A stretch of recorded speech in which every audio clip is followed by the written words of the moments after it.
Embrace the power of knowledge at Sanskriti University, ranked first in most promising university in engineering and management in India. Visit www.sanskriti.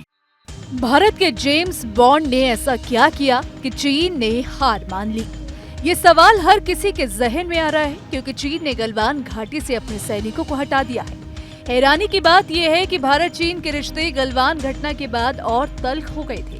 चीन लगातार गलवान घाटी में डटा हुआ था, लेकिन अब ये तल्खी धीरे धीरे दूर होती जा रही है। दरअसल 4 साल गलवान घाटी में डटे रहने के बाद चीन ने वहां से अपने सैनिकों को पीछे हटने को कहा है। लेकिन सवाल है कि 4 साल बाद आखिर ऐसा क्या हुआ जिससे चीन ने अपने सैनिकों को वापस बुला लिया। आपको बता दें कि चीन के विदेश मंत्रालय ने शुक्रवार यानी कि 13 सितंबर को कहा कि पूर्वी लद्दाख में गलवान घाटी समेत 4 जगहों पर सैनिकों की वापसी हुई है। दरअसल इस गतिरोध के हल के पीछे भी अजीत डोभाल नजर आ रहे हैं। सेंट पीटर्सबर्ग में एनएसए अजीत डोभाल से मुलाकात की। इसकी पुष्टि चीन विदेश मंत्रालय ने खुद की। विदेश मंत्रालय ने कहा 12 सितंबर को निदेशक वांग यी ने सेंट पीटर्सबर्ग में एनएसए अजीत डोभाल से मुलाकात की। दोनों पक्षों ने सीमा मुद्दों पर हाल के परामर्श में हुई प्रगति पर चर्चा की और दोनों देशों के नेताओं द्वारा पहुंची गई आम सहमति को पूरा करने, आपसी समझ और विश्वास को बढ़ाने, द्विपक्षीय संबंधों में सुधार के लिए स्थितियां बनाने और इस दिशा में संचार बनाए रखने पर सहमति व्यक्त की।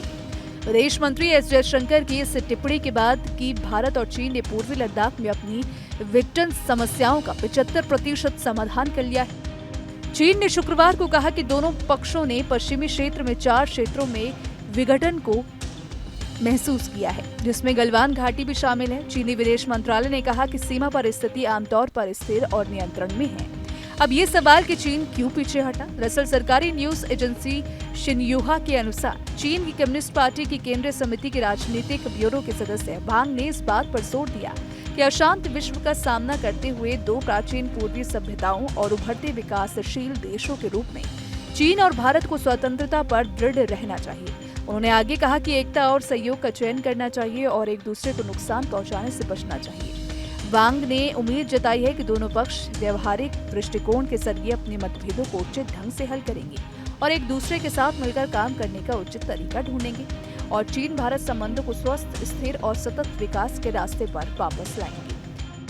हालांकि वही गलवान घाटी की बात करें तो गलवान घाटी में जो तनाव हुआ था वो 2020 में हुआ था। 2020 के 15 से 16 जून की रात थी।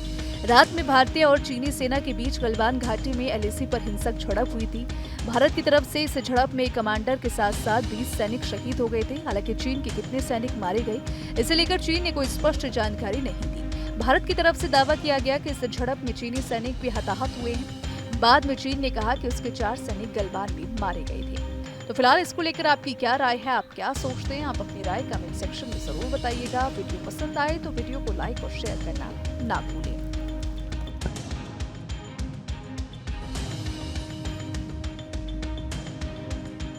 Embrace the power of knowledge at Sanskriti University, ranked first in most promising university in engineering and management in India. Visit www.sanskriti. News nation अब व्हाट्सएप पर खबरों के ताजा अपडेट के लिए न्यूज नेशन के इस QR कोड को स्कैन करें।